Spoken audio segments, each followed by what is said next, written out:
공포 라디오 3탄이에요. 여름의 공포 라디오 3탄 마지막이에요. 여름 공포 라디오. 이번에는 사연이 41개가 왔는데 그 중에서 9개 추려졌어요. 9개. 그리고 이번 거 막 엄청 무섭지는 않았어요. 사실.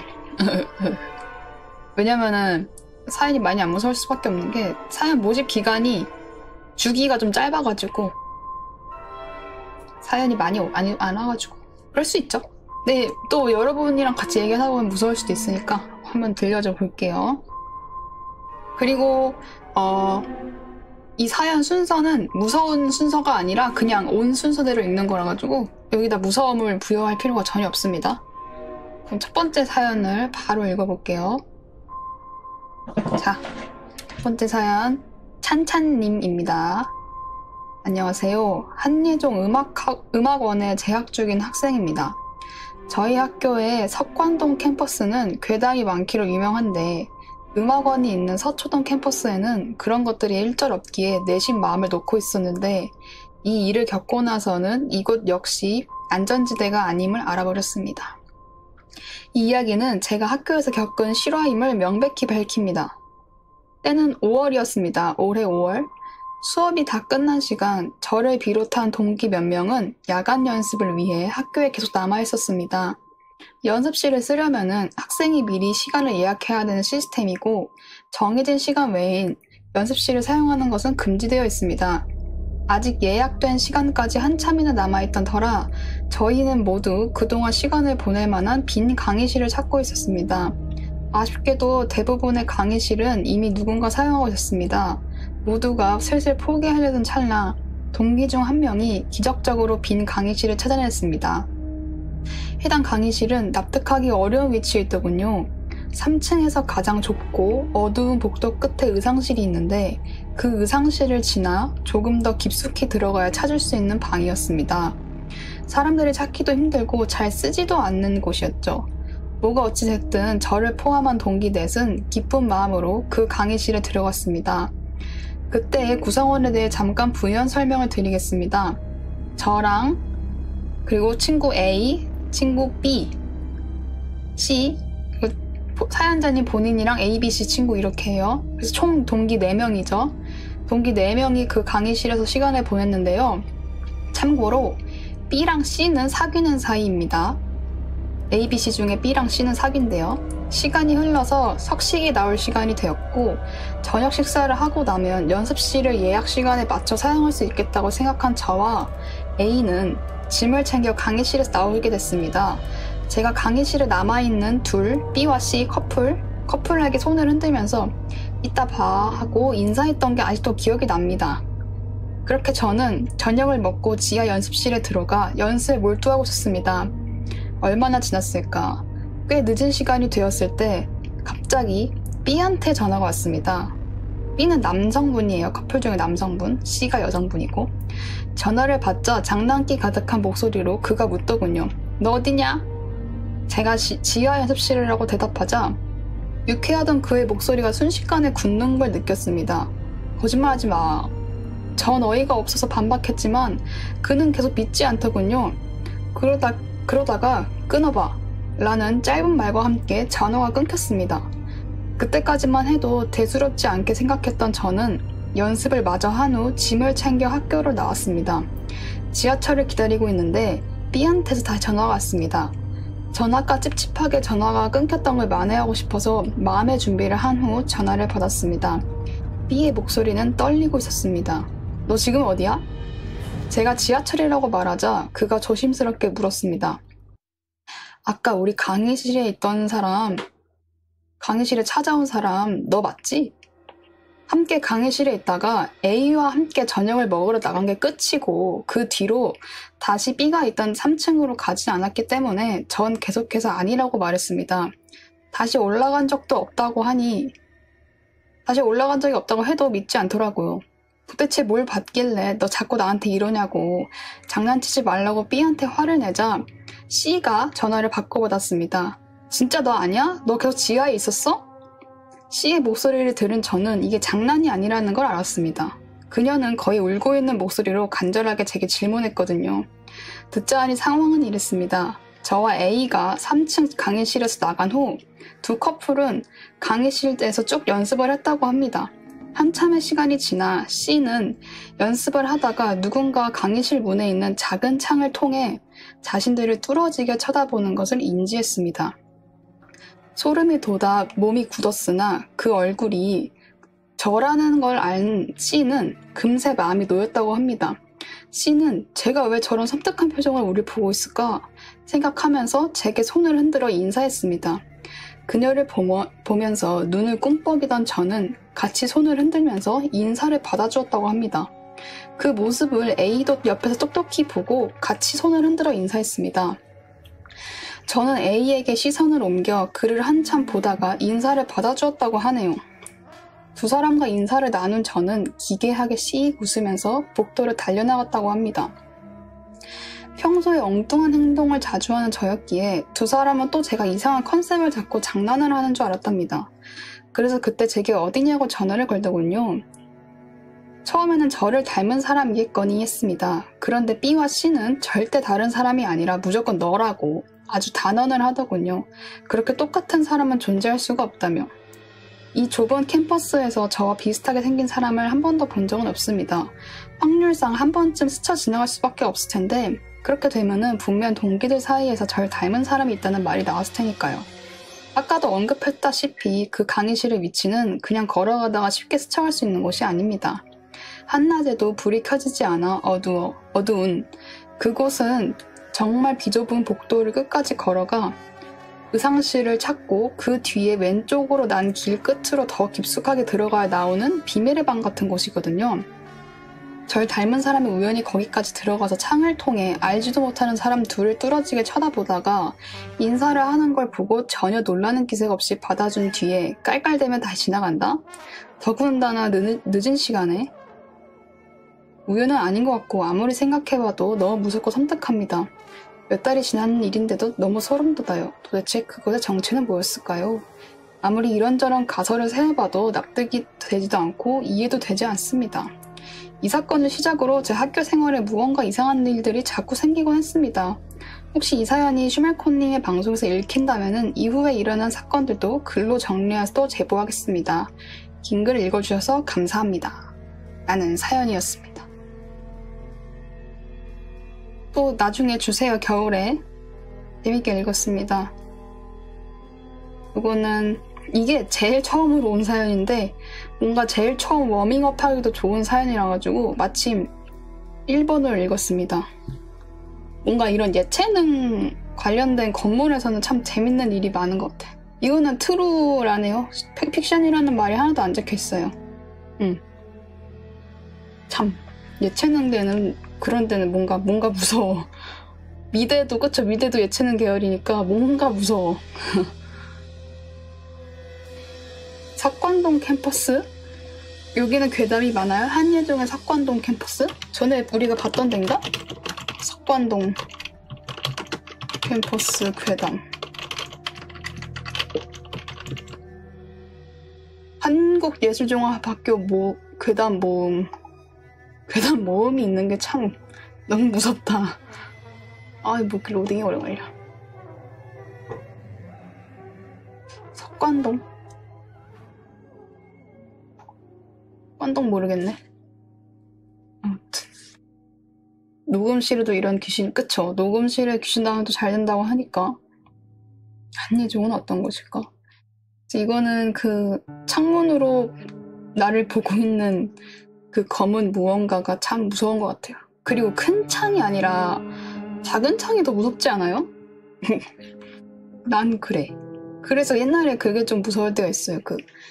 옛날에 살던 집에 샤워하는데 화장실에 조그만 창 있는 집이 종종 있잖아요. 좀 옛날 집은 그렇잖아요. 작은 창이 생각보다 그게 무서워.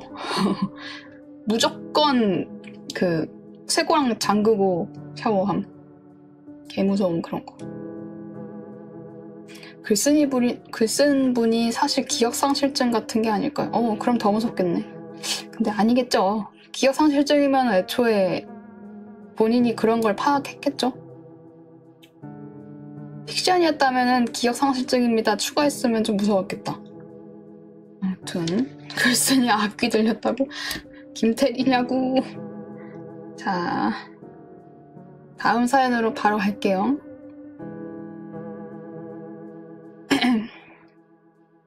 그리고 지금 사연부터 말씀드리는데 아무래도 무서운 사연이다 보니까 잔인한 게 조금 포함이 될 수가 있어요.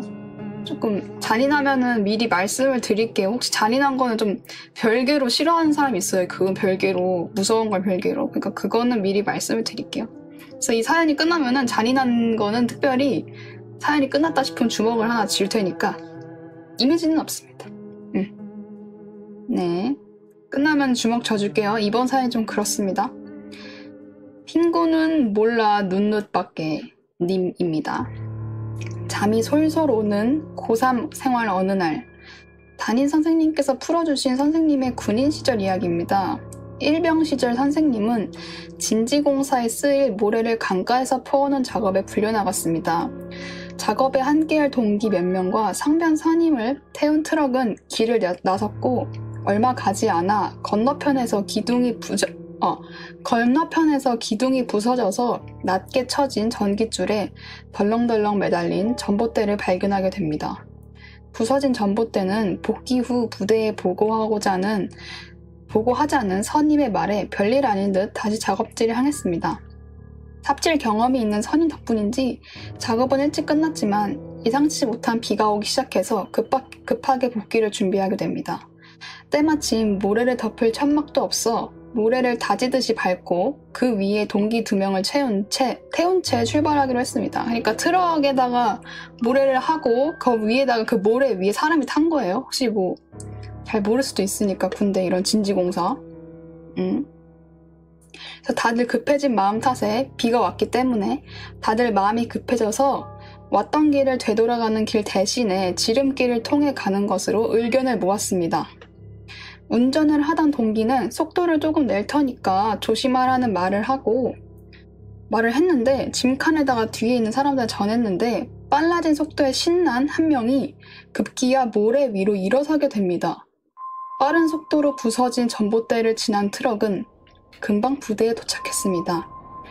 도착 후 짐칸에 있던 동기들도 모두 내린 듯 했지만 아까 전 일어서 있던 동기가 목이 없는 채로 꼿꼿이 서 있는 모습을 모두가 보게 됩니다. 시신을 수습하기 위해 트럭에서 끌어내리려 했지만 짐칸의 손잡이를 너무 세게 붙잡고 있어서 손을 풀어내는 데에는 꽤나 시간이 걸렸고 동기의 머리는 견딜 수 없는 고통을 한 몸에 받은 듯한 찡그린 얼굴로 전봇대 주변에서 발견되었다고 합니다. 끝입니다. 끝. 후기도 말씀드리구나. 이거 들으면서 유전 많이 생각났죠? 유전이랑 거의 똑같아요. 전봇대에 부딪혀가지고 목 날라간 게.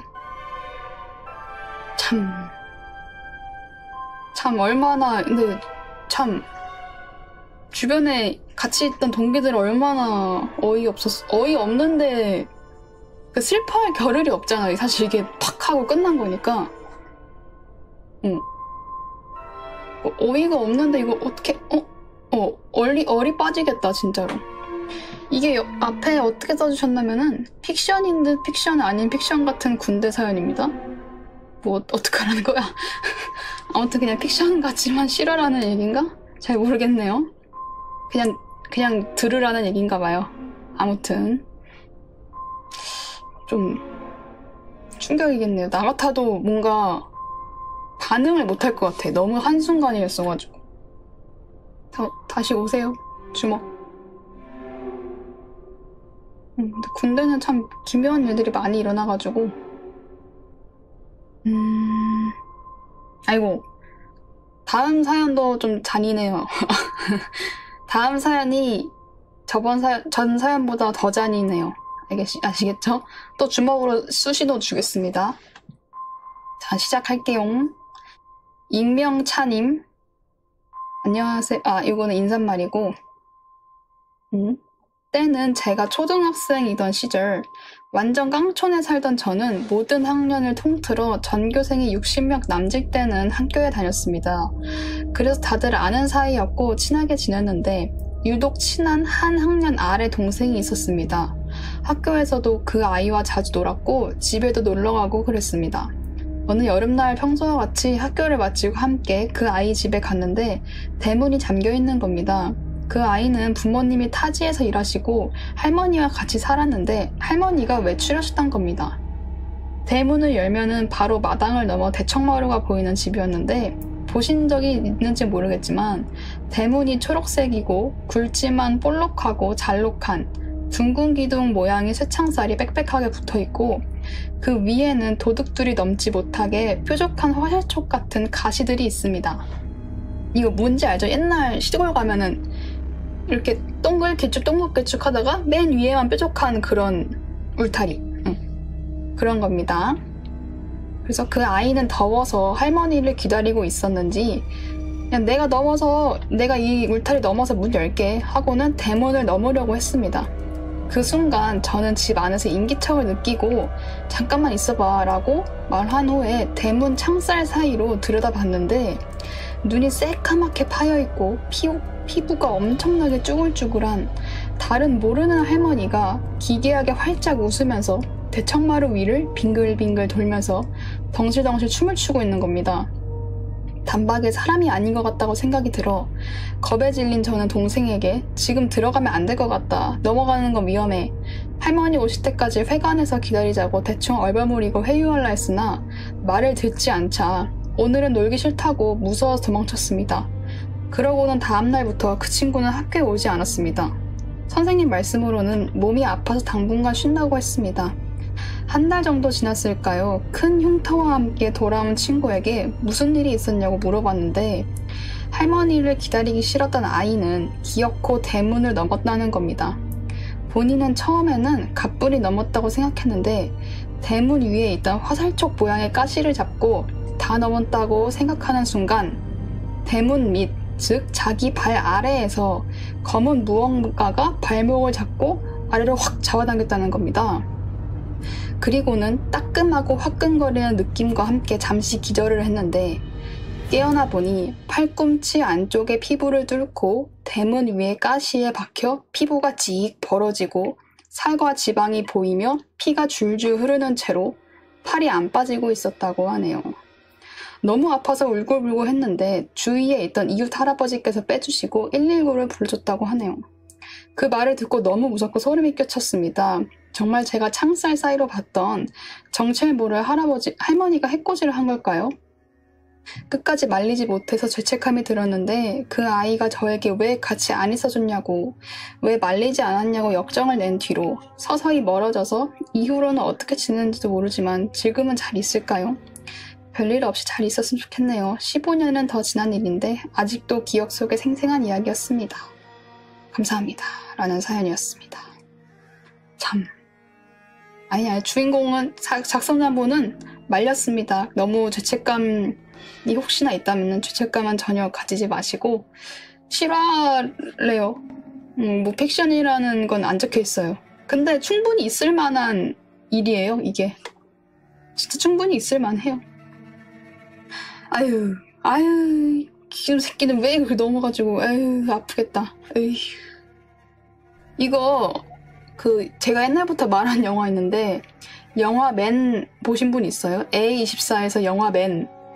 거기 주인공이 이렇게 다치는 경우가 있는데, 근데 그 주인공은 아예, 여기가 이렇게 갈라져요, 그냥. 이렇게 쫙 갈라져가지고, 이게 두 개로 나눠져요. 두 개로 나눠짐. 근데 여기서는 여기만 이렇게 찍 된 것 같은데, 그게 생각났어요. 근데 맨에 나오는 남자도 비슷한 느낌으로 이게 잘려요. 떨어졌는데 밑에 울타리에 손이 이렇게 박힌 채로 죽거든요? 이게 이렇게 반갈돼가지고 그렇게 돼. 아유, 얘는 왜 그랬대. 아무튼 그랬습니다. 자, 주먹 끝. 잔인한 사연 끝났습니다. 그리고 다음 사연입니다. 글쓰님 죄책감 가지지 마시고 슈말코의 오만함을 배울 필요가 있어요. 맞습니다. 오만해지십시오. 주먹. 다음 사연 바로 갈게요. 잔인한 거라 가지고 한번 넣어봤는데 많이 잔인했네요. 다음 사연 피식빵구 동빵구님. 일단 저는 자기 전에도 공포물을 보는 매니아인데 귀신을 믿지 않습니다. 이유는 그냥 단순히 직접 경험한 적이 없기 때문입니다. 하지만 어쩌면 진짜 무언가 있을 수도 있지 않을까라고 마음속 약간 의문을 품게 만드는 계기가 있었습니다. 그건 직접 겪은 일은 아니지만 몇 년 전 식탁에서 저녁을 먹다가 뜬금없이 어머니께서 들려주신 이야기 때문입니다.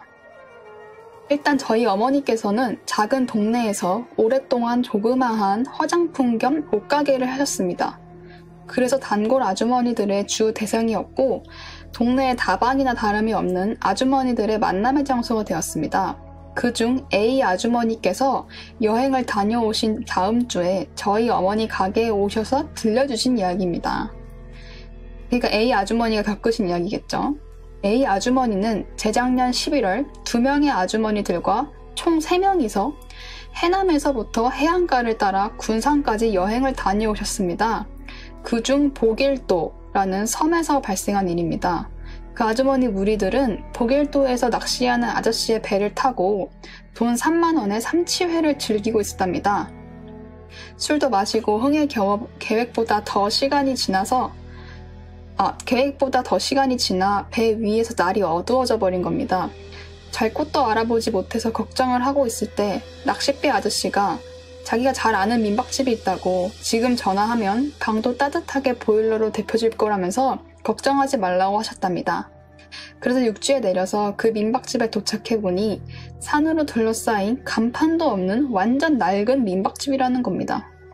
어차피 밤도 어둡고 잠만 자면 된다고 생각해서 고민하지도 않고 아주머니 무리들은 그곳에 묵기로 했습니다. 아주머니들은 민박집 2층 방에 보일러가 따뜻해질 때까지 1층 주인 부부와 이런저런 얘기를 나누고 밤늦게 2층으로 올라갔다고 합니다. 이제 정리를 하고 잠자리에 들려고 하는데 A 아주머니께서는 평소 주무실 때 습관이 있습니다. 바로 항상 TV를 켜놓고 주무시는 겁니다. 소리는 0으로 맞춰놓고 암흑보다는 약간의 불빛이 있어야 잠이 잘 더 온다나 뭐라나. 슬기운도 돌고 밤도 깊은 나머지 아주머니들은 바로 골아 떨어지셨답니다. A 아주머니도 슬슬 눈이 감겨서 잠을 자려고 하는 순간 우연히 방 안에 딸린 화장실의 열린 문틈으로 눈이 향했답니다. TV 불빛 덕분에 아주 어둡지는 않아서 무언가를 볼 수 있었다고 하셨는데 작은 흰색 강아지 한 마리가 아주머니를 보면서 으르르르 거리고 있다는 겁니다. 보통 사람이면 무슨 강아지지? 하고 놀랄 텐데 A 아주머니께서는 피곤하셔서 그런지 몰라도 그냥 혼잣말로 조그만 게 지랄하네 하고 주무셨답니다. 그러다가 한참 잠을 자던 도중 갑자기 시끄러운 소리에 눈이 떠졌답니다. 마치 머리맡에 누군가가 하고 걸음마를 막 배운 아기의 발걸음 소리처럼 들렸답니다. 잘못 들었나 하고 다시 잠을 청하려던 순간 이번에는 탁탁 거리는 지팡이 짚는 소리가 들렸답니다. 이번에 확실히 들어서 화들짝 놀라 잠에 깼는데 그 찰나의 순간에 켜진 TV 불빛 옆으로 한 무리들이 서서 아줌마를 쳐다보고 있는 걸 보셨답니다. 그 무리들은 바로 사라졌고 그 순간이 너무 짧았지만 아주머니는 그 무리들의 얼굴까지 똑똑히 봤다고 합니다. 술 기운을 잘못 받겠지 하면서 애써 부인하며 옆에 잠을 자던 다른 아주머니한테 꼭 붙어서 술 기운과 함께 무서움을 반복하며 밤을 보내셨다고 합니다. 그리고 아침이 되어 다들 일어나셨고 차마 A 아주머니는 밤중에 자기가 귀신을 본 것 같다고 다른 아주머니들께 말할 수가 없었답니다. 이유는 나이도 60이 넘었고 괜히 귀신 봤다고 하면은 기분도 상하고 분위기도 좀 이상해질까봐 말을 안 했답니다. 대신에 밤에 잠을 한숨도 못 잤어 라고만 하셨답니다. 그 말을 내뱉자마자 옆에서 주무시던 아주머니께서 A 아주머니의 팔을 찰싹 때리면서 말했답니다. 언니 여기 귀신 소굴이야. 알고 보니 옆에서 주무신 아주머니도 같은 일을 겪었던 겁니다. 문 쪽에서 주무신 아주머니는 아무것도 못 느끼셨다지만 그 말을 듣는 순간 A 아주머니께서는 진짜 소름이 확 끼쳤답니다.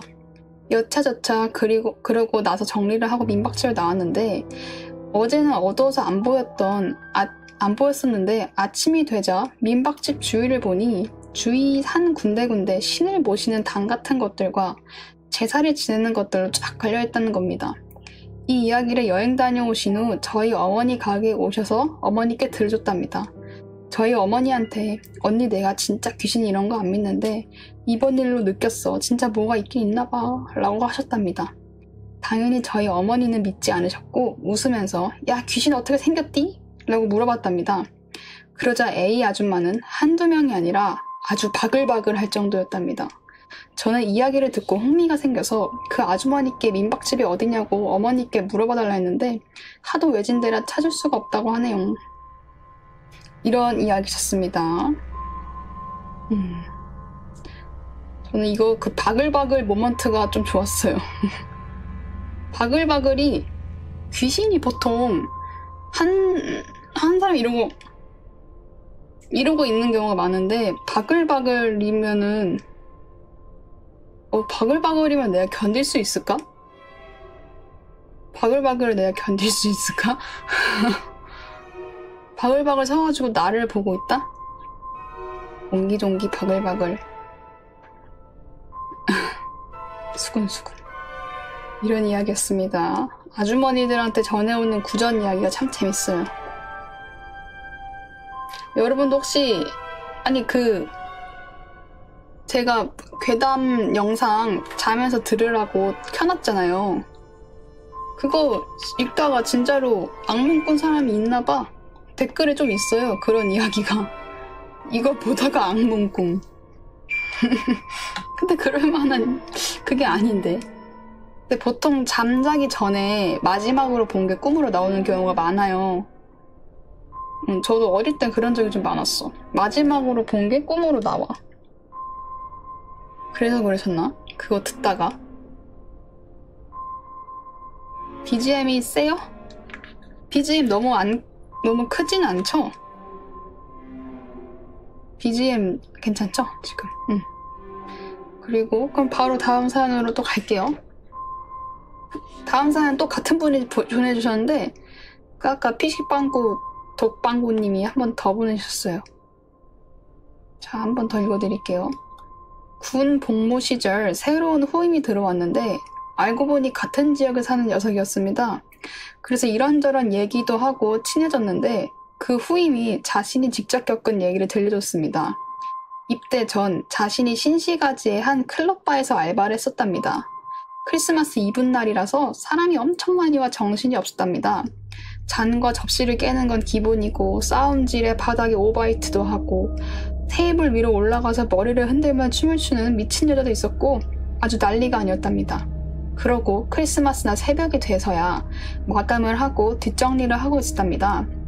그 클럽바에는 뮤직비디오를 틀거나 축구 경기를 할 때면 틀어주는 대형 빔 프로젝트가 있는데 난장판 때문인지 몰라도 빔 프로젝트가 그날 작동이 안 돼서 후임은 밑에서 사다리를 잡고 있고 사장님은 올라가서 빔 프로젝터를 손보고 있었답니다.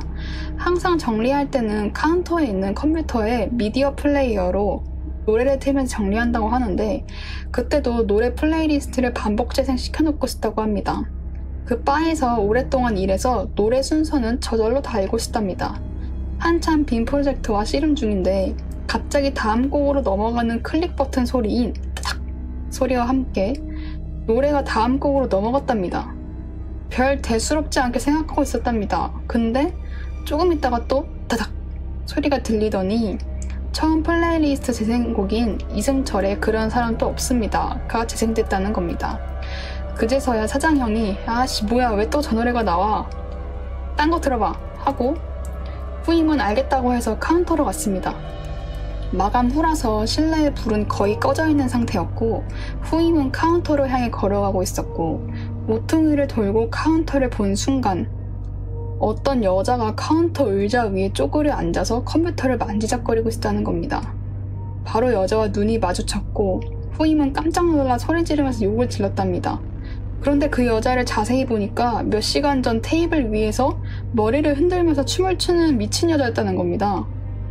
후임 비명소리에 사장님이 무슨 일이냐고 소리쳤고 그 소리에 후임은 뒤돌아서 사장님을 불렀는데 그 사이에 그 미친 여자가 카운터를 뛰어넘어서 밖으로 도망쳤답니다. 후임은 즉시 문을 잠그고 사장님한테 얘기를 했고 사장님이랑 같이 CCTV를 봤답니다. 영업이 끝나고 사장님이랑 후임이 정리를 시작하려고 노래를 틀고 사라진 순간 복도에서 그 여자가 나타나더니 자세를 숙이면서 카운터 의자로와 의자 위에 쪼그려 앉더라는 겁니다. 그리고는 꽤 오랜 시간 동안 카운터에 혼자 앉아 있었답니다. 다행히 없어진 물건은 없었고 다른 것에 손도 안 댄 것 같았답니다. 사장님은 자기도 모르는 여자라면서 그냥 단순히 술 취한 미친 여자인가 보다 하면서 넘겼답니다. 후임은 그때 그것이 귀신이든 사람이든 자기는 진짜 귀신보다 무서웠다면서 얘기를 해줬습니다. 이야기는 여기까지입니다. 감사합니다. 이건 딱 봐도 진짜 이야기 같죠? 진짜 있을 법한 이야기인데 이거는 사람이 무섭다는 그런 이야기였네요. 귀신이면 다행이야. 오히려 귀신이면 다행이야. 나는 그게 너무 무서웠어요. 사장님이랑 CCTV를 확인하는데 이 여자가 그 카운터로 오기 위해서 이렇게 자세 포복을 낮추고 기어가는 그 모습이 너무 무서웠을 것 같아. 아니 왜 굳이 카운터로 가는 거야? 좀 어이가 없어. 아우 난 그게 너무 싫어.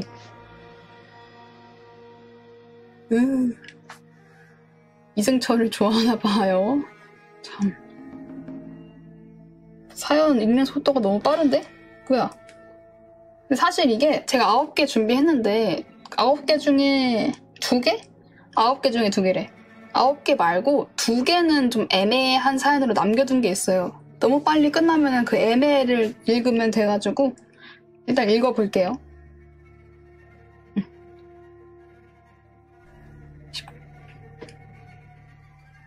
다음 사연을 할게요. 가위지옥님입니다. 안녕하세요. 저번 공포 라디오 2탄에서 밟아줘요 사연 올렸던 사람입니다. 기억나시죠? 밟아달라고 하는 사람이 있다고 자기 동네에. 이분이에요. 이번에도 실화 사연인데 무섭다기보다는 약간 소름 돋고 신기한 사연입니다. 그럼 시작하겠습니다. 이것도 실화래요. 정확히 언제인지는 기억이 나지 않는데요. 아마 고2, 고3 때일 겁니다. 자각몽에 대해서는 제가 처음 알게 된 것이 TV에서 서프라이즈를 보고 나서입니다. 근데 확실치는 않대요.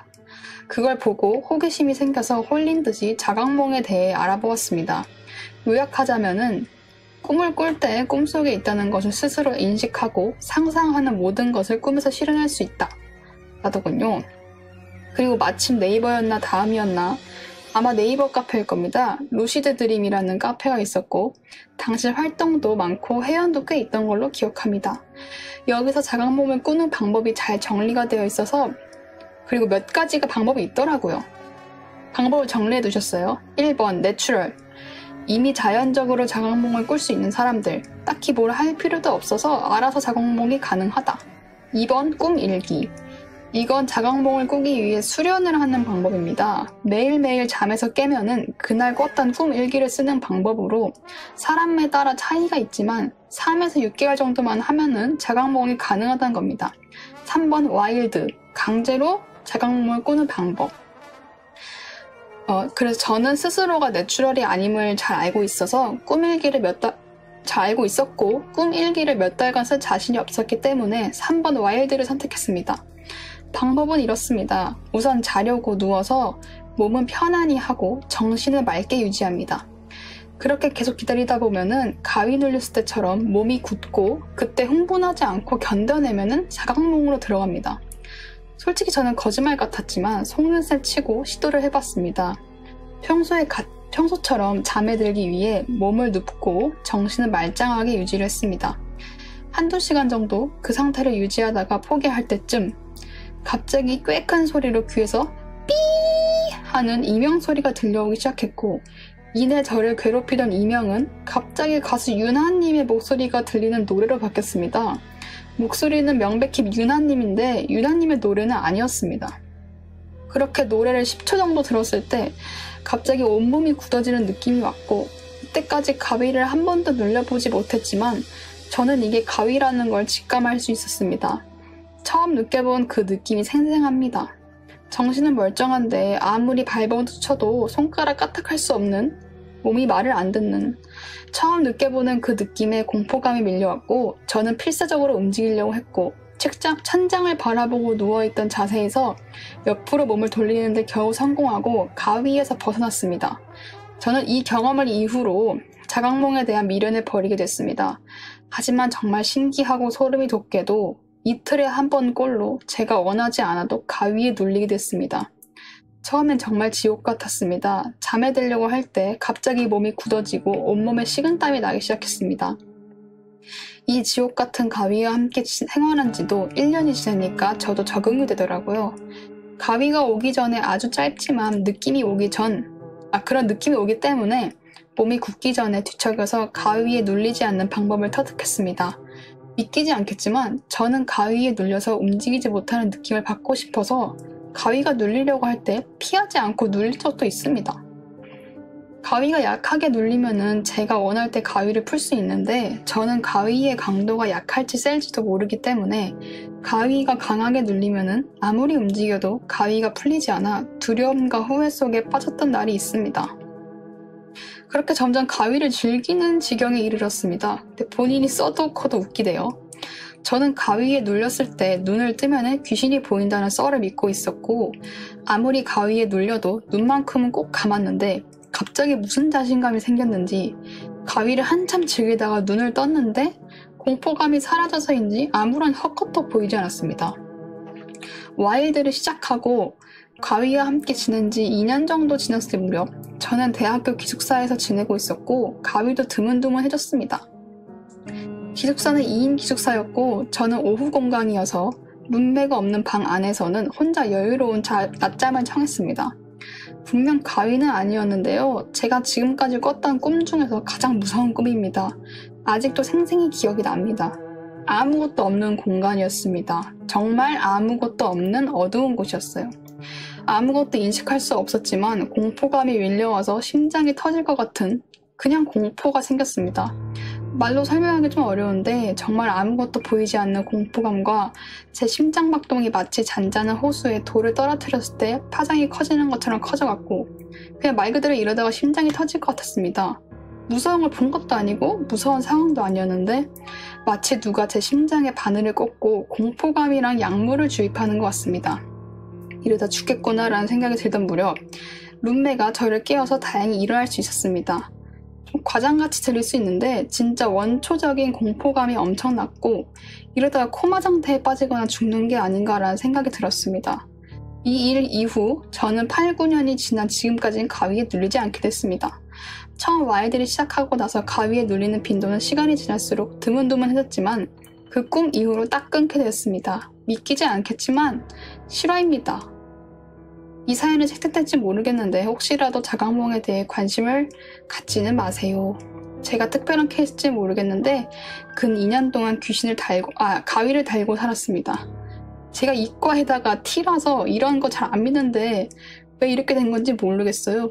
자율신경계 오류가 2년이나 지속된다는 것도 이상하고, 이런 사연이었는데 이거를 제가 왜 뽑았냐면은 이 사연자분이랑 저랑 똑같았어. 진짜 개똑같은 루트를 이 사람이랑 나랑 지금 했어요. 저도 이 사람이 가입한 루시드 드림 카페에 가입을 했었거든요. 옛날에 고등학교 때. 그 네이버 카페가 맞아요. 네이버 카페 보면은 루시드 드림이라는 카페가 있어요. 아직도 있나? 근데 제가 그 한때 카페에 가입했던 거 정리를 하다가 그 카페는 나갔는데 지금은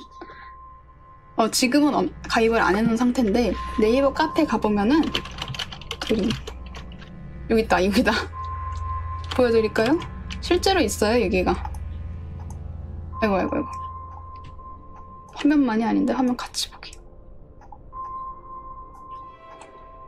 자, 꿈은 거룩과 온전으로 이끄는 내적 현존이며 우리를 깊은 내면 세계로 인도합니다.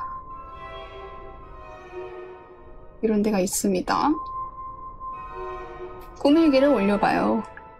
초보자 숙련자 가이드. 이거는 그냥 놀이터고 놀이터. 수다 게시판도 있고 배운터. 여기서 저도 가입을 했었어요. 테크닉 공유도 있음. 지금은 그냥 다른 것도 얘기하는 것 같은데 저도 가입을 했던 사람이고 팬님이었습니다. 저도. 그리고 이분이 말씀하신 와일드, 내추럴 이런 것도 다 아는 거였어요. 그래서 내추럴은 절대 안 됐었고 되는 사람만 하는 게 맞고 꾸밀기를 제가 했었어요. 꾸밀기를 이게 되게 오랫동안 해야 되는데 꾸밀기를 어떻게 반년 동안 어떻게 합니까 솔직히. 그래가지고 항상 머리맡에 일기장을 두고 일어나자마자 이렇게 눈곱 다 낀 상태로 이렇게 일기 썼는데 한 달도 못했어요. 한 달도. 여기서 자세한 거를 제가 좀 더 첨언을 하자면은 꾸미기를 쓰고 그게 조금 더 꾸밀기에 대한 그 효과가 더 좋으려면은 자각몽을 더 잘 꾸려면은 그 형광펜을 2개를 준비해서 꾸밀기에다가 밑줄을 치는 건데 어떤 걸 밑줄 치냐면은 조금 덜 꾸미면은 좀 이상한 일이 많이 일어나잖아요. 사실적이지 않은 일들이 일어나는 게 꿈이잖아요. 그래서 사실적이지 않은 거랑 진짜 사실적이지 않은 거 이거를 2개를 나눠가지고 형광펜을 밑줄 치는 거예요. 저도 그걸 했었걸랑요. 진짜 그게 꿈이고 그거를 좀 이렇게 해가두고 표시를 하면은 더 잘 꿀 수 있다 라고 하고, 그리고 중간에 이분이 그 말씀 하셨잖아요. 진짜 알 수 없는 원초적인 공포감이 밀려왔다. 저도 그 와일드를 시도를 해가지고 이 와일드 단계 안에 또 단계가 있어요. 와일드 안에 단계가 있음. 그래서 이분이 그 공포감이 밀려온 단계가 과도기 단계거든요. 초반에서 과도기를 넘어가야지만 자각몽으로 가는 건데 이 과도기에 보통 가위 눌리는이랑 헷갈려가지고 무서워서 깨는 경우가 있대요. 근데 이거를 참아내야지만 자각몽으로 넘어가는 거야. 근데 이분이 이걸 느껴진 거죠. 그래서 저도 자각몽을 한 번도 꾼 적이 없는데 이 가위 눌림과 비슷한 과도기를 2번이나 겪은 적이 있는데 진짜 이분이랑 똑같아. 그냥 무서워. 그러니까 이거 안 깨면은 나 진짜 미칠 것 같은 무서움이 밀려와요.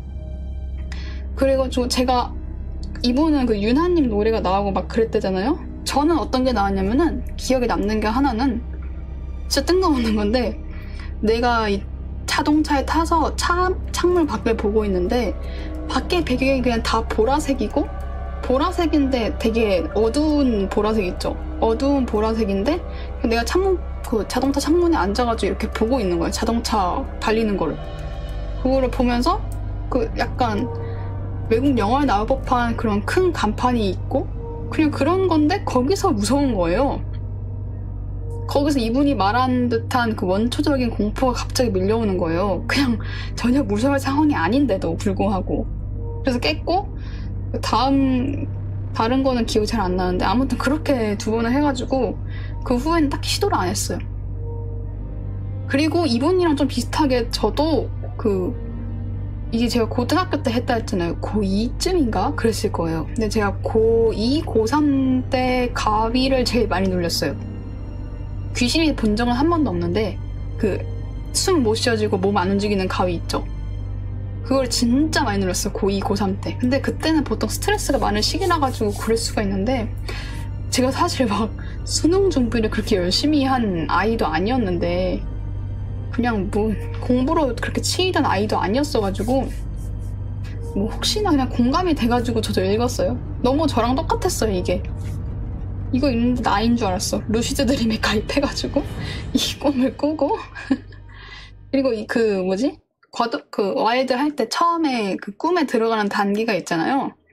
그 뭐 팁 같은 거 있었는데 진짜 몸을 머리부터 발끝까지 하나하나 의식하면서 힘을 뺀다는 느낌으로 이렇게 몸의 전체를 힘을 다 빼고 근데 정신을 맑게 해야 된다는 그게 있어가지고 어떤 분은 내가 구름 위에서 날고 있다는 그런 편안한 상상을 하라고 그런 분도 있었어요. 그래서 나는 그걸 따라 하다가 성공을 했는데 과도기까지만 와서 자각몽에 진입은 한 적은 한 번도 없어요. 손끝에 정신 집중? 그것도 있었던 것 같기도 하고. 아이고. 저는 공감이 돼가지고 읽었습니다.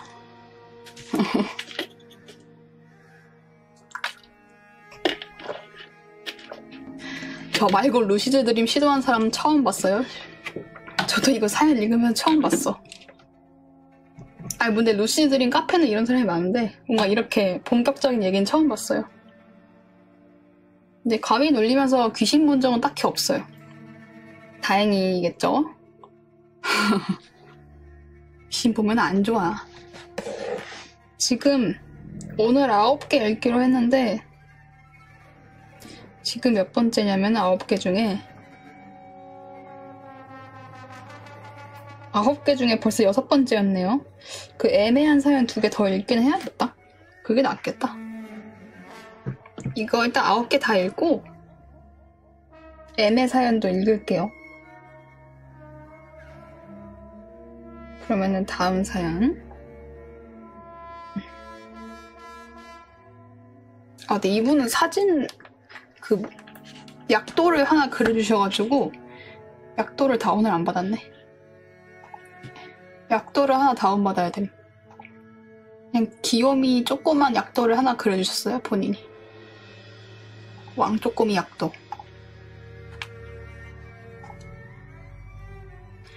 냐냐냐. 됐고 일단 이거 사연 다 읽고 보여드릴게요. 시각자료가 좀 있네요. 그럼 읽어드릴게요. 다음 거. 부릉부릉 치치폭풍님 사연입니다. 안녕하세요. 27살 청년입니다. 이 일화는 제가 살고 있는 아파트에서 일어난 겁니다. 그리고 이거 되게 길어요, 사연이. 읽어드릴게요, 일단은. 7년 전 일이고 남자임에도 정말 소름 끼치고 무서워서 아직까지 생생하게 모든 기억이 납니다. 당시 재수생이었던 저는 도서관과 집을 반복하던 일상을 보냈습니다. 저희 집은 산을 깎아 만든 아파트라서 평지에서 오르막길을 올라가야 되는 아파트입니다. 하루는 약 새벽 1시에 오랜 동네 친구들, 저랑 여사친 2명, 총 3명이죠. 맥주 한 잔을 한 뒤에 아파트 아래에 있는 편의점을 들렸습니다. 편의점에는 편의점 알바생이랑 다른 손님, 남성분이 계셨고 저희는 맥주를 더 사서 아파트에 있는 정자 2, 정자 2가 넘버링을 매겨주셨어요. 넘버링. 이유가 있습니다. 정자 2에 앉아서 먹기로 하고 편의점에 들어갔습니다. 근데 들어가자마자 안에 있던 다른 남자분이 저희를 보자마자 웃는 겁니다. 회색 양복을 입었고 너무나도 정성적인 얼굴이라 저는 순간적으로 아, 이 여사친의 오빠겠구나 라고 생각해서 저도 모르게 고개를 까딱하면서 인사를 했습니다. 그런데 친구들은 그 사람을 모른 채 하고 지나가는 겁니다. 여사친의 오빠가 아닌가 해서 친구한테 물어보았고 친구는 서로 아니라고 대답하고 너도 우리 오빠인 줄 알았어? 너도 우리 형인 줄 알았어? 이러면서 저희끼리 웃으면서 맥주를 골랐습니다. 좁은 편의점이라서 그분한테 이야기가 들린 게 아닐까 생각하면서 계산대에 갔습니다. 근데 그분이 갑자기 저희를 보면서 또 웃는 겁니다. 입을 가리고 소름 끼칠 정도로 환하게 웃고 있는 게 보였습니다. 저희는 당황한 표정으로 빨리 계산을 하고 나가자는 눈빛을 서로 보냈습니다. 그 후 저희는 얼른 계산하고 도망치듯이 편의점을 나왔습니다. 올라가던 도중에 뭔가 그 남자가 저희를 쫓아오는 것 같아서 뒤를 돌아봤는데 그 남자가 빠른 걸음으로 웃으면서 쫓아오는 것 같아 보였습니다. 아무리 생각해도 저희를 쫓아오고 있는 것 같아서 아파트의 오르막길 중간에 있는 정자 1에 앉아서 맥주를 마시면서 그 사람을 지켜보자는 생각에 멈춰서 여기서 먹고 가자고 했습니다. 작성자. 아무리 생각해도 저 사람을 쫓아오는 것 같지? 친구 1.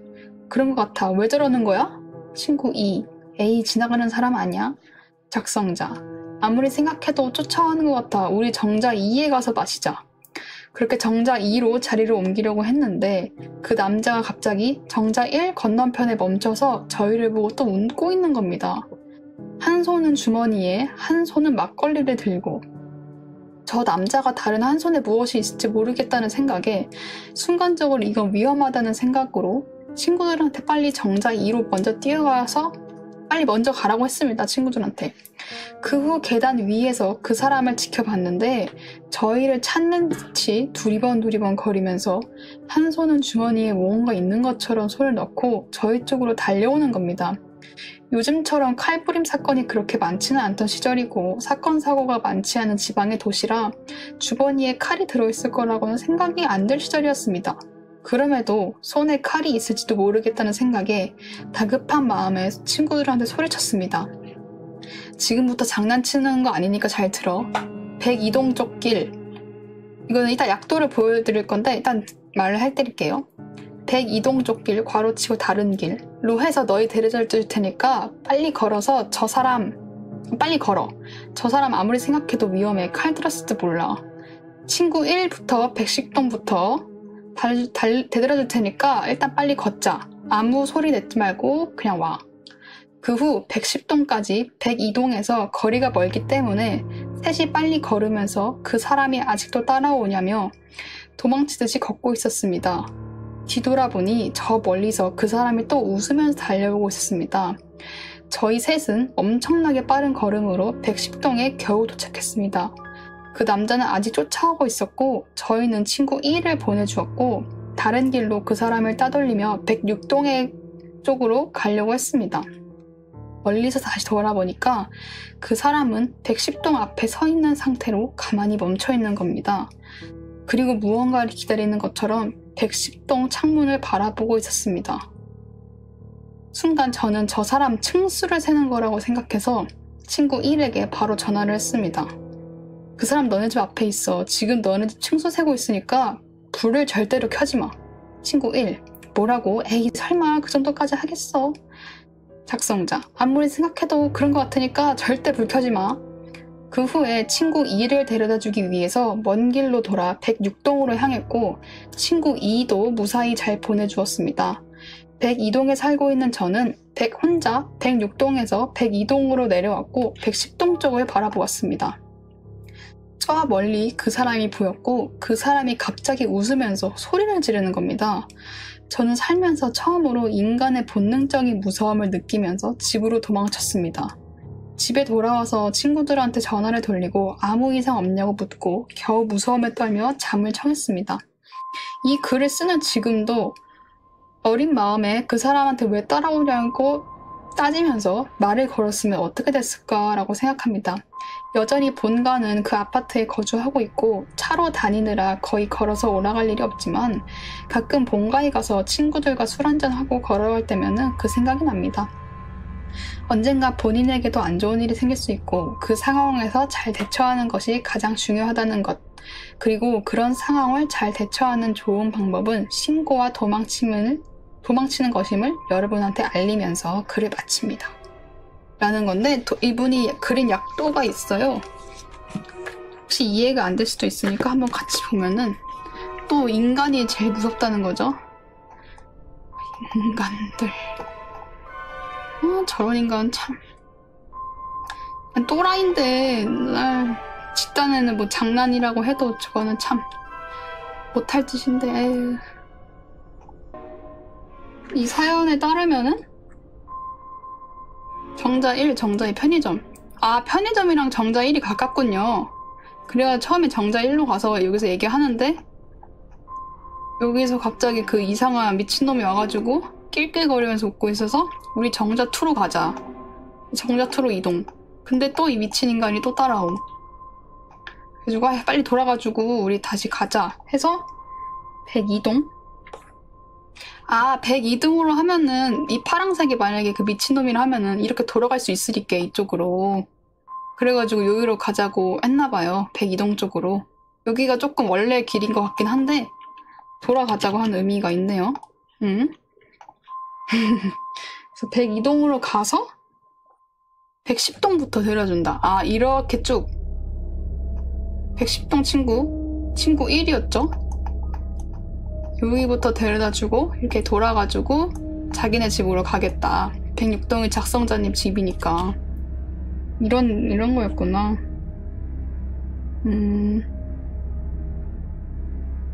친구 2 아니구나. 친구 2가 106동이구나. 배이동이 본인 집이었군요. 아, 완전 이게 작성자님이고 친구 1, 친구 2였어요. 작성자분이 남성분이고 그 나머지 두 분이 여사친이어가지고 배려를 해줬네요. 이렇게 먼저 데려다주고 본인은 삥 돌아가지고 다시 왔구나. 아이고, 수고하셨습니다. 좋은 일, 정말 좋은 일 했습니다. 얘는 왜 이래? 파랑이는 얘는 나쁘네. 삥 돌아서 데려다주셨구나. 이런 사연이었습니다. 참 무서워. 인간은 무서워. 리스펙. 아니, 남자를 떠나서 무서운 건 똑같을 수도 있는데 참 정말 누가 여사친을 안 만들어야겠다는 사람이 있네요. 그거는 뭐 본인 마음이니까. 여사친이랑 맥주 마시면 위험하다. 메모. 그래요. 정자 3은 뭐 있지? 그래, 귀엽네. 왜 볼이 빨개지냐? 그리고 다음은 몇 번째였지? 작성자님 수고하셨습니다.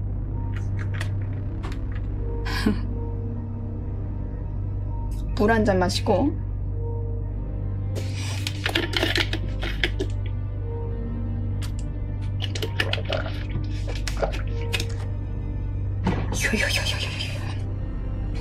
다음 사연 해볼게요. 김말년님입니다. 군 복무를 거의 다 마치고 저는 말년 휴가까지 전부 나와서 전역을 1, 2주 정도 남기고 일과 중에는 부대 안에 숨어 다니면서 빈둥거리고 있었습니다. 그리고 제가 말추를 다녀온 사이에 신병들이 전입을 들어왔는데 그 중에 한 명에 대한 얘기입니다. 키는 180 정도로 마른 체격이었고 성격은 꽤 쾌활하고 긍정적으로 보이는 친구였습니다.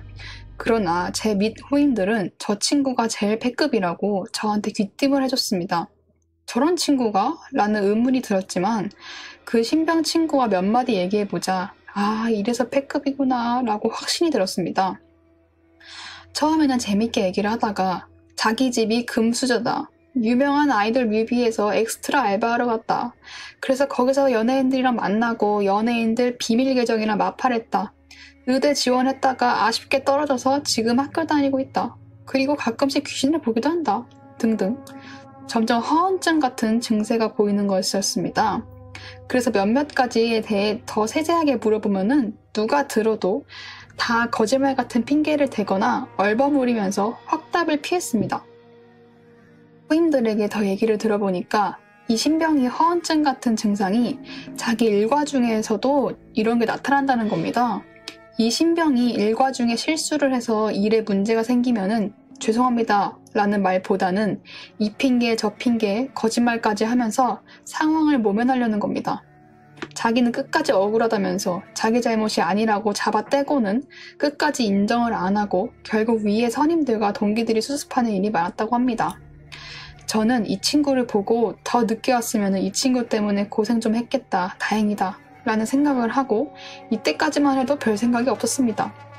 그리고 그 신병을 못마땅하게 생각하는 제 후임은 틈이 날 때마다 그 신병을 갈구고 혼내는 일이 많았습니다.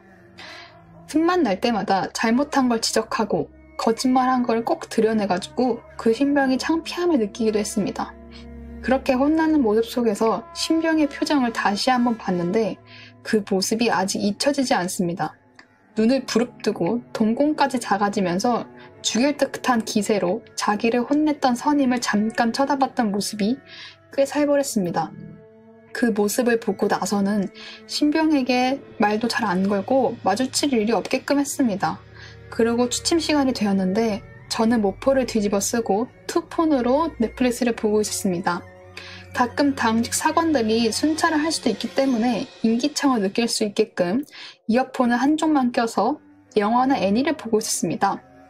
확인해보니까 근데 2시쯤이 되었을 때 인기척이 들렸고 살짝 확인해보니 불침범 교대 시간이어서 누군가 복귀를 할 시간이었답니다. 확인해보니 신병 친구가 불침범을 끝내고 복귀를 한 거였습니다. 별 생각 없이 다시 모포를 덮고 영화를 30분쯤 더 봤습니다. 피곤해서 이제 좀 잘까 하고 정리를 하고 잘 준비를 하는데 어디선가 계속 하는 소리가 들리는 겁니다. 뭔가 중얼중얼거리는 소리 쪽으로 조용히 고개를 돌려보니 그 신병 친구가 환복도 안 한 채로 자기를 혼냈던 선임 앞에서 낮에 봤던 그 죽일 듯한 눈빛으로 자고 있는 선임을 쳐다보면서 어떤 말을 계속 반복하며 중얼거리고 있었습니다. 그러면서 자고 있는 선임이 깨지 않게 적당한 거리를 두면서요. 그래서 귀를 기울여서 그 중얼거리는 말을 들어보니까 너무 소름이 돋았습니다. 처음에는 거야 라는 말만 들리다가 한 글자씩 설명해지면서 그 문장이 들려오는데 그 문장은 죽여버릴 거야 라는 말을 계속 반복하고 있었습니다. 그걸 보고 온몸에 소름이 돋았고 거기서 너무 놀라서 모르고 관물대를 건드려버려 살짝 소리를 냈습니다. 신병의 그 죽일 것 같은 눈빛은 저에게로 향했고 저는 재빨리 자는 척을 했습니다. 그리고 신병은 제 자리로 성큼성큼 걸어와서 저를 조용히 불렀습니다. 김말년 병장님, 주무십니까? 김말년 병장님. 저는 숨죽이면서 필사적으로 자는 척을 했고 아무 미동도 하지 않았습니다. 몇 번 더 제가 자는지 체크를 하고 나서 자는 걸로 확인을 했는지 돌아가려고 소리가 들렸습니다. 그러다 갑자기 뚜벅뚜벅 성큼성큼 조용하게 걸어오는 소리가 들려오면서 모포를 귀에까지 덮은 제 머리맡으로 와 귓속말을 했습니다. 안 자고 있었으면 진짜 큰일 났을 겁니다. 라는 소리에 온몸에 소름이 돋았고 그 자리에 꼼짝도 못했습니다. 그렇게 저는 한숨도 못 잤지만 태연하게 일어나면서 어제 무슨 일이 있었는지 몰랐던 것 같이 생활을 하면서 신병에게 안 들키려고 악착같이 연기했습니다. 그러고는 몰래 신병을 많이 혼냈던 후임을 불러서 그날 밤에 있었던 일을 말해주고 행보관님, 소대장님께 보고했습니다. 행보관님이 최대한 빨리 조치를 해주신다고 했고 저는 다음날 저녁이라서 추억 만난다는 핑계로 다른 생활관에서 친구들과 밤새 얘기하다가 거기서 잠들었습니다. 그렇게 저는 저녁을 했고 그 신병에 대해 후임들과 연락을 통해 건너들었는데 그 신병은 곧장 그림 캠프에 가게 됐답니다. 알고 보니까 급영 식당 젓가락을 몇 개 몰래 가져와서 사포로 문대서 송곳을 만들어 놓은 게 광물대 안에서 발견되었다는 얘기도 있었고 여러 정신병 증세들이 있어서 그린 캠프로 가고 안 돌아올 거라는 얘기만 있었습니다. 이런 이야기입니다. 근데 이제 말씀을 드리면은 이게 몇 가지는 픽션이 좀 가미가 되어 있는데 본인이 군 생활을 하면서 있었던 기묘한 선후임 성격을 합해서 만든 거래요. 그러니까 이게 말 그대로 픽션인 듯 아닌 듯한 실화죠. 이 다른 사람들을 얘기를 뭉쳐가지고 만든 거니까 픽션인 듯 아닌 듯 실화. 근데 이게 본인 주변에 있었던 사람들을 합친 거니까. 근데 이게 너무 무서워. 이게 좀 많이 무서웠어요, 저는. 참. 그리고 내가 이 귀속말을 읽은 게 맞는지 모르겠는데 보통 밤에 불침범 이런 거 할 때는 선임들 귀속말로 깨우지 않나요? 그래가지고 이렇게 읽었는데 그 귀속말로 말한 게 너무 무서웠을 것 같아. 참. 김한령 원장님. 안 자고 있었으면 진짜 큰일 났을 겁니다. 야!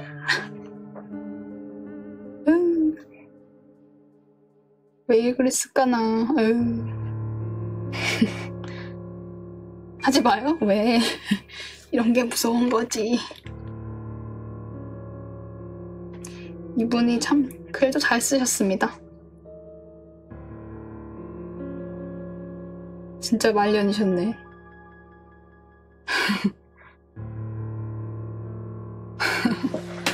유명한 괴담인데 실제로 저런 애들이 있음. 근데 이게 뭔가 괴담이 실제로 가끔씩은 존재하기 때문에 일어난 게 있어서 근데 이런 사람이 있을 것 같아. 무서워. 근무 교대 시간입니다. 자, 그리고 이 허언증 증상? 이런 거 있으신 분들도 실제로 있죠? 군대를 떠나서 그냥 있죠? 많았어? 진짜 대학생, 특히 이거를 대학교 가면은 많이 봐요. 왜냐면은 대학교에는 진짜 각양각지의 인간들이 오기 때문에 대학교 가면은 그런 정신병을 가진 인간들을 진짜 많이 봅니다. 대학교 한번 가보십시오. 고등학생분들 기대하세요. 대학교. 기대해도 좋아요. 본인이 그런 인간만 되지 않다면 재밌게 볼 수 있을 거예요. 진짜 대학교임. 그리고 다음 사연인데 이게 제가 9개를 추렸다 했잖아요, 오늘. 이게 9개 중에 마지막 사연인데 너무 짧게 했으니까 애매한 사연 2개를 더 읽을게요. 일단 이 9개 중에 마지막 사연은 지금 읽긴 할게요. 네. 참 빨리빨리 넘어갔네. 읽을게요, 바로. 릴로님입니다. 며칠 동안 출장이 있어서 늦게 나와 사연 보낸대요. 제가 겪은 실화임을 미리 말씀드립니다. 이거 또로롱 옆집 이거 현관소리. 저는 중학교 2학년 때부터 고등학교 3학년까지 인도네시아에서 학창시절을 보냈습니다. 때는 10년 전쯤 고등학교를 다닐 때였습니다. 당시 조용하고 만화를 좋아했던 저는 만화책이 가득하다는 친구의 꿰매에 이끌려서 학원이 끝난 후 근처의 낡은 성당으로 향했습니다. 해외임에도 불구하고 한국인들이 많이 있던 그 성당에는 여러 한국어로 된 만화책들이 있었고 저는 금세 만화책에 빠졌습니다. 당시에 제가 보던 만화책은 은혼이었습니다. 오후가 지나고 해가 떨어질 무렵 저는 화장실에 가고 싶었다는 생각이 들었습니다.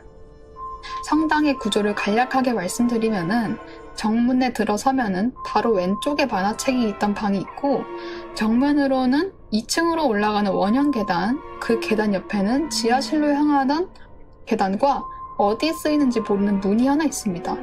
화장실은 정문을 기준으로 만화책이 있던 방에서 조금 더 깊숙한 곳에 있었고 저는 볼일을 본 후 다시 만화책이 있던 방에 들어가려던 참이었습니다. 근데 한 중년의 수녀님이 머리부터 발끝까지 새하얀 천을 두른 채로 계단 옆 지하실 쪽으로 향하시는 거였습니다. 저는 당시 친구에게 우리 빼고는 아무도 없어 라는 말을 들은 터라 바로 계단 옆에 몸을 숨겼습니다. 다행히 수녀님께서는 저를 보지 못하셨는지 그냥 지하실로 내려가셨습니다. 들키면 큰일 난다고 생각해서 얼른 친구에게 말을 했습니다. 야, 지금 수녀님 한 분이 지하실로 내려가셨어. 우리 들키면 큰일 나는 거 아니야? 그러자 친구가 대답했습니다. 야, 지금 수녀님이 왜 있어? 우리 성당은 저녁 시간에는 아무도 안 와. 저는 제가 본 거를 친구한테 얘기했습니다. 그러자 친구는 야, 너 수녀님이 어떤 옷 입으신지 몰라? 흰색은 얼마 없고 대부분 회색 입잖아. 그 말을 들은 저는 친구가 제 말을 믿지 않는다고 생각해서 혼날 각오를 하고 지하실로 내려가자고 했습니다. 친구는 그러자고 했고 불 꺼진 지하실 계단을 내려가자 오른쪽 구석의 한 방에서 사람의 목소리가 들렸습니다. 인도네시아어여가지고 알아듣지를 못했는데 사람이 있다는 것을 확인한 친구와 저는 소스라치게 놀라서 얼른 성당에 빠져나왔습니다. 제 말이 맞다는 걸 증명했기 때문에 의기양양해진 저는 친구에게 거봐, 내 말이 맞지? 라고 했고 친구는 이상하네, 다 하얀 옷을 입은 분은 우리 성당에 없는데 라고 중얼거렸습니다. 그렇게 저희는 헤어졌고 집에서 잠이 들 무렵 친구한테 전화가 왔습니다. 야, 너 혹시 뽀종이라는 귀신 알아?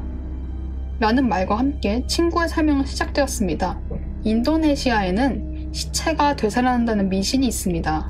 그래서 움직이지 못하도록 흰 천으로 감싼 뒤에 정수리에 매듭을 묶어서 만일 살아나더라도 움직이지 못하도록 하는 풍습이 있습니다. 뽀종은 그 정수리의 매듭이 풀려서 움직이게 될 수 있는 귀신을 뜻합니다. 그 성당은 예전 마을 공동묘지가 있던 곳에 달래기 위해 지은 것이라 했습니다. 그렇다면 제가 그날에 본 것은 뭘까요? 라는 사연인데 제가 이래가지고 뽀종이 뭐야 검색했어요. 개무서워. 뽀종 같이 봐요. 이걸 보고 나서 이 사연을 한번 다시 봐요. 개무서워. 자, 기다려봐요. 뽀종. 오우, 무서워. 갑니다. 시작.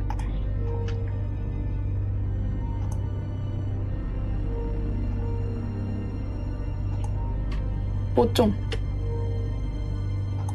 이거래요. 이게 돌아다녔다는 거잖아. 못 나가게 정수리를 막았던 거. 근데 이 사진이 뭐냐면은 이거는 그거래요.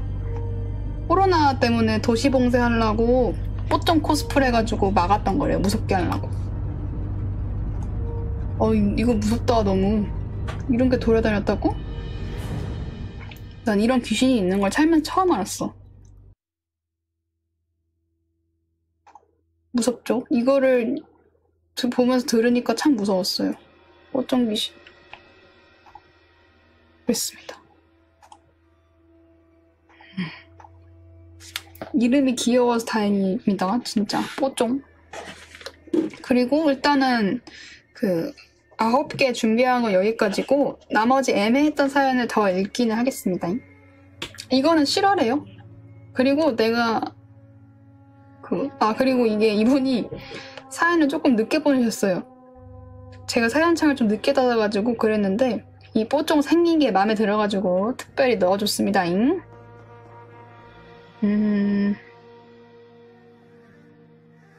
애매했던 사연이 뭐냐면은 애매했던 사연을 읽어볼게요. 2개 더 읽어볼게요. 익명이신 분이에요. 익명으로 보내주셨어요. 제가 몇 달 전 겪은 실제 사연입니다.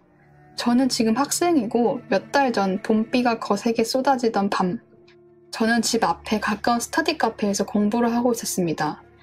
새벽 1시 반인가 새벽 2시인가 저는 아무도 없는 스터디 카페에서 나와서 우산을 챙기고 불이 다 꺼진 복도를 핸드폰 후레쉬와 함께 창문을 딱딱 때리는 빗방울 소리에 집중을 하면서 엘리베이터를 타고 내려왔습니다. 비가 오면 나는 흙냄새, 물냄새는 여전히 했는데 너무나 이상하게도 사람이 없었습니다. 2시라서 사람이 없는 게 아니라 제 스터디 카페 앞에는 항상 늦은 시간에도 술집, 노래방, PC방 등 유흥시설이 많아서 사람도 많고 술 취한 사람도 많습니다. 근데 가로등 아래로 고인 비가 출렁거릴 정도로 거센 비와 텅 빈 거리는 몸이 부르르 떨릴 정도로 소름이 돋게 했어요. 누군가에게 쫓기듯 단숨에 저희 집 아파트 현관에 뛰어올라서 카드키를 찾아 뒷주머니를 뒤졌는데 앞불싸 지갑과 현관키를 열람실에 놓고 온 게 기억이 나더라고요. 평소에도 뭘 깜빡거리는 성격이라서 대수롭지 않게 발걸음을 돌렸는데 저희 아파트 현관에서 10m 떨어진 곳에 엄마와 아기가 손을 잡고 있는 구리로 만든 동상이 있습니다. 그 뒤에 누가 서 있다는 걸 보았고 어두운 색 동상 뒤에 까만 누군가가 서 있고 본인의 정체를 숨기려고 한다는 사실은 너무 무서웠고 속이 울렁거렸어요. 불 꺼진 경비실을 보며 뒤돌아서 저희 집으로 세대 호출을 해서 엄마가 문을 열어줬고 저는 최대한 자연스럽게 엘리베이터를 타고 집에 들어왔어요. 제가 집에 돌아오자마자 눈물을 흘리면서 엄마한테 자초지종을 설명하려는 그때 엄마도 의아하다는 듯이 이렇게 말하더라고요. 뒤에 있던 사람 문 열면 들어오지 그랬어? 저는 엄마가 장난치는 줄 알았습니다. 엘리베이터는 저 혼자 탔고 엘리베이터 내린 후에 혹시나 계단 쪽으로 나 따라와서 올라오지 않을까 생각하면서 이 소리를 듣다가 아무 소리가 안 나면 들어가려고 했어요. 그렇게 들어왔는데 엄마가 제가 펑펑 울면서 설명을 하고 엄마는 장난치지 마 라고 하면서 엄마에게 화를 내자 엄마는 정말이라고 정말 너 뒤에 젊은 여자가 뒤돌아 서 있었다고 말해줬어요. 저는 그날 이후로 절대 비 오는 날 늦게까지 스카이에 있지 않습니다. 정말 트라우마가 존재하는구나 라고 생각했던 거예요. 제가 보지 못했고 엄마가 본 거라면 사람이 아닐 수도 있다고 할머니가 말씀해 주셨어요. 몇 년 전에 옆 단지에서 여고생이 투신해서 즉사하지 않고 몇 달간 식물인간 상태로 있다가 상태가 악화되어 죽었다고. 제가 준비한 얘기는 여기까지입니다. MSG 절대로 뿌리지 않았고요. 실화입니다. 라는 사연입니다. 읽다 보니까 무섭네. 제가 이거를 왜 애매하게 넘겼냐면은 이분이 가끔씩 제 이분한테 호통을 치는 게 아니고 혼내는 게 아니에요. 가끔씩 본인이 적는 이 사연이 본인이 너무 무서워가지고 본인이 호들갑을 떨면서 적는 경우가 있어요. 그래가지고 문장이 매끄럽지 않은 경우가 있어요. 뭐라고 하는 거지? 이런 경우가 있어요. 근데 계속 무서워가지고 무서워요 이런 걸 계속 껴넣는 사람이 있거든요. 그리고 제가 사연을 읽을 때도 몇 개는 제가 말을 정리하면서 읽는 경우가 있어요. 너무 뒤죽박죽으로 적어두는 경우가 종종 있어가지고. 왜냐면 본인이 너무 무서웠기 때문에 그런 사람이 있어가지고. 근데 이 사연이 좀 그래가지고 내가 읽고 있는데 조금 안 읽혀서 집중이 안 됐었어요, 사실. 안 읽혀가지고. 근데 지금 제가 이거를 말하는 거를 좀 순화시켜서 여러분 이해하기 쉽게 읽었거든요. 그래가지고 애매 사연으로 갔는데 제가 이분을 혼내는 게 전혀 아니고 그냥 참고해주세요. 혹시 본인이 너무 무서워가지고 본인의 무서운 감정을 갑자기 드러내면은 내가 잘 안 읽혀가지고 안 읽힐 수가 있어요. 그렇지만 이분은 제가 읽었습니다잉. 원문 보여주면 안 돼. 창피해. 이분 창피하잖아. 여러분은 무서웠죠? 그럼 됐어. 수고. 그리고 다음이 이게 마지막이 되겠네요. 벌써 끝이라니. 더 궁금해요? 아무튼 이런 사람도 있다는 거.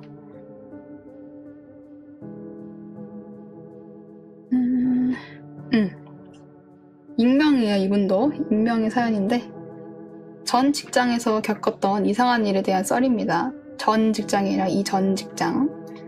30대 초반에 오랜 백수 생활을 청산하고 도시 외곽에 있는 회사에 입사했습니다. 면접을 사장님이 직접 보셨는데 통상적인 면접 질문을 하시던 사장님이 뜬금없이 세례나 수계를 받은 적이 있냐고 물어보시더군요. 이력서에 무교라고 적어놨기 때문에 굳이 물어보신 이유가 궁금했지만 외국인 노동자들 관련해서 무슨 일이 있나 싶어서 이유는 되묻지 않았습니다. 이사 후 3개월간 별일 없이 평범한 나날이었는데 딱 3개월이 지난 시점에서 사장님이 저를 따로 불러서는 주말에 개인적인 심부름 좀 해줄 수 있냐고 물으시더군요.